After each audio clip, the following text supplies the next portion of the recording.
If your website isn't raising you money around the clock, you might be unwittingly driving donors away with these design issues. Hi everyone, Ricardo Ibarra with Market Mission, and today I am sharing with you 10 tips on how to design a nonprofit website that raises money. Let's jump into it. Number one, your website should have clear, descriptive headings in a bold, easy to read font. This is because as we read on the web, we tend to skim the headings rather than reading all the way from top to bottom like we would read a text document in front of us. So you can ensure that you're not turning donors away by very clearly using those headings on your web page. Most of you are using a website builder like Squarespace or WordPress, which are my top two favorites.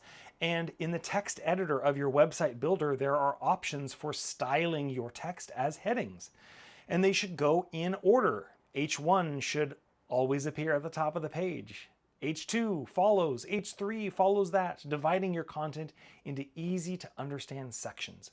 And you can make it really easy for your donors by using a clear, easy to read, bold font or typeface for all of your headings. So as they skim a page, they can get a sense of the information that's on that page, whether they want to continue reading, and of course, take the actions on your website that you want them to take. More on that later. Tip number 2 is to use left-aligned text always, except occasionally you can use center-aligned text to highlight short quotes or titles. Now, the reason why center-aligned text is a big no-no is because in center-aligned text, the left edge of the text varies, making it harder to read.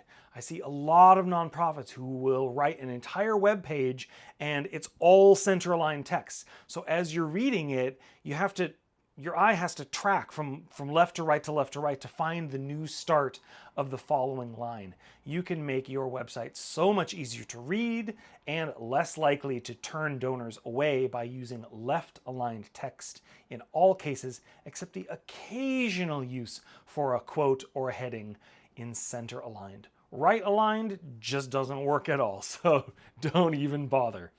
Number 3 is to focus on the call to action. There should be a call to action on every single page of your website. And I'm excluding the big donate button that should be in the header of your website. We're going to ignore that one. There should always be a header button in the upper right-hand corner of your navigation. But beyond that one, on every page of your website, there should be a clear call to action.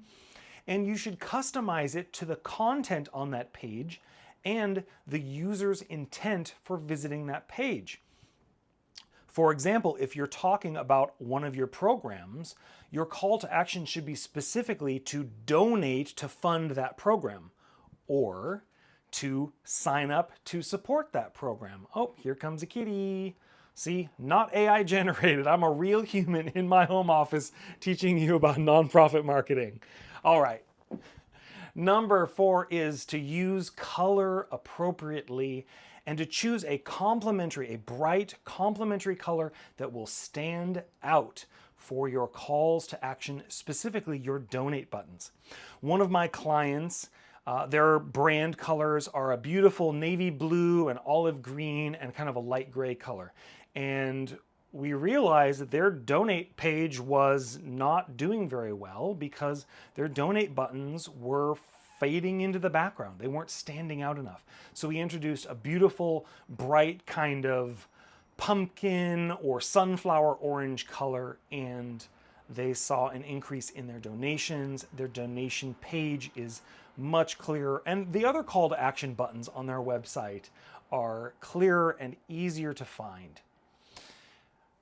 The next tip I have for you is to use images that show action and impact. Now, it's easier to capture a photo of a group of volunteers all smiling and arms around each other's shoulders, looking happy, but that doesn't accurately tell the story of your nonprofit or really evoke the emotion of your mission. So do your best. Most everyone has a smartphone now, so use your assets, use your smartphone to get in close to show action and impact. Try and show 1 or 2 people interacting, 1 person doing an activity.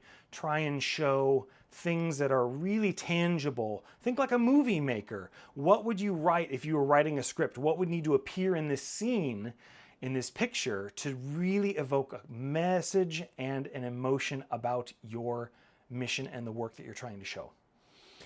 Layout. Now, the layout of your pages on your website should follow a logical reading order. Now, most of us, when we read, we start at the top left and we read across to the right, and then we read down, and then we read left to right. Because I'm sharing this video in English, I'm guessing you're probably an English speaker as well. So we read English from left to right. So try and arrange the content on your page following that convention. Ideally, in the top left of your page, you should have your heading 1, what the page is about, a brief description, perhaps a call to action to read more or to do that important activity on the page. And then the next section should follow directly beneath it. Keep pages neat and tidy and organized in that Z pattern, and it'll be easier for folks to scan the page, determine the information that they want to consume on the page, and ultimately donate to you. Next up is to keep lots of white space so it doesn't feel crowded on your pages. I've seen a lot of websites where folks are trying to cram all the information in like one screen. Now that's a kind of an old holdover from web design in the early aughts of talking about above the fold and making sure all of the important information on the page was in that first visual screen a user would see. Well, we browse on mobile now, and so that above the fold terminology or mnemonic isn't as helpful. It's still important to keep that information above the fold, but it's also important to show discrete pieces of information as the user is scrolling down the page. Think of your content in sections, maybe like a layer cake. The top layer of the cake is your heading and your header on the page, where you have that big, clear, descriptive title and a call to action. And then maybe the next section has the next piece of content. What this does is it helps your site look more professional, and it's easier to read because then the brain isn't overwhelmed with, oh my gosh, so much text on the page.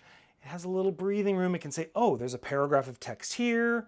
There's a bulleted list here. There's a nice quote here.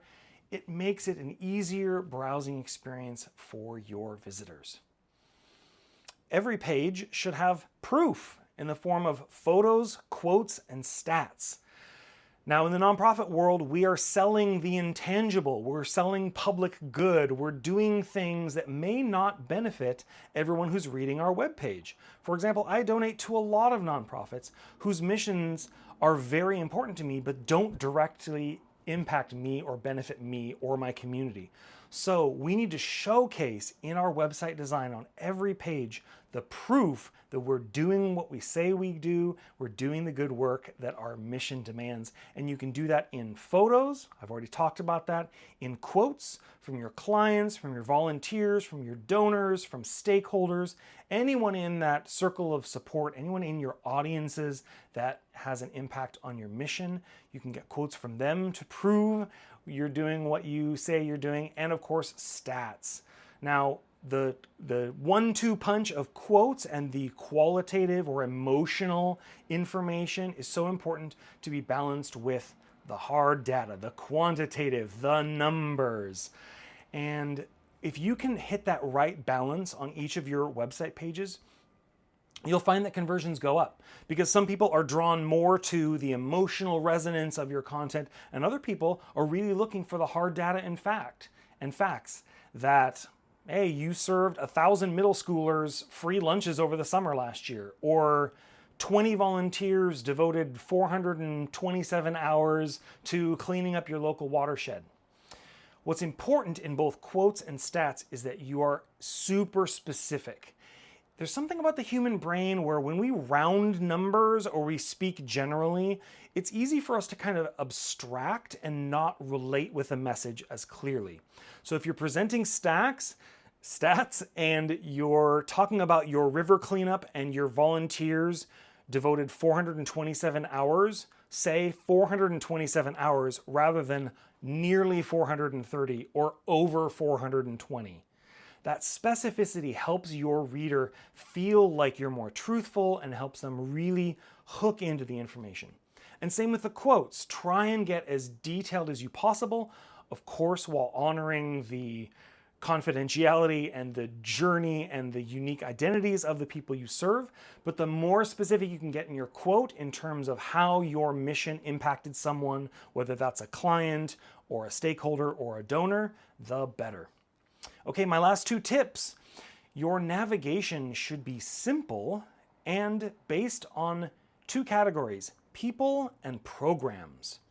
This is so important because it's really easy to just keep creating pages on your website. And before you know it, you have this kind of complicated linking structure, and there's folders within folders, and there's so many links in your top navigation. That can really turn off donors and confuse people who visit your website. So do your best to keep your website navigation as clean and simple as possible. And I like to think about 2 buckets of pages that should live in the navigation. Pages around people, so speaking directly to your core audiences and sharing important information about your organization, like your About page and your Contact page, and programs, which is pretty self-explanatory. What are the programs, services, or impact areas that you work in? Those should all live in your top navigation. And my final tip for designing a nonprofit website that raises money is around accessibility. I see a lot of nonprofits build beautiful flyers or graphics promoting events and volunteer opportunities, but they put a lot of text in an image and then they put that on their webpage or in a blog post and they expect people to read it. Well, that's not accessible. The text in that image can't be read by assistive technology like screen readers. But also, when you look at that same image on mobile, you have to do that annoying pinch to zoom thing in order to read what you're trying to communicate. So, my final tip for designing a website that helps you raise money is to avoid putting text in images at all cost, or if you must, put that text on the actual web page right next to the image. So someone can see the image and then scroll a little bit further down on the page and see all that information rendered in text in the browser. All right, today I shared 10 tips with you on how to design a website that raises money. If you'd like more information and tips, strategies on nonprofit websites, nonprofit website design, subscribe to this channel. Stay tuned, come back, and I'll see you soon.